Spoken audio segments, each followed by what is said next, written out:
રાજુલા તાલુકાના વિક્ટર ગામ નજીક બોલેરો પિકઅપ અને અકસ્માત નડ્યો. ભાવનગર સોમનાથ નેશનલ હાઈવે ઉપર ફરી અકસ્માતની ઘટના બની. પૂરપાટ ઝડપે આવી રહેલ બોલેરો પિકઅપ કાર પાર્ક કરેલ હોય ટેલરમાં ઘૂસી જતા અકસ્માતની ઘટના બની હતી.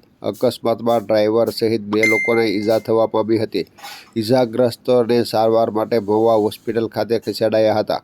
અકસ્માતમાં બોલેરો પિકઅપને ભારે નુકસાન થવા પામ્યું હતું. રાજુલાના પીપાવાવ મરીન પોલીસે સમગ્ર મામલે તપાસ હાથ ધરી.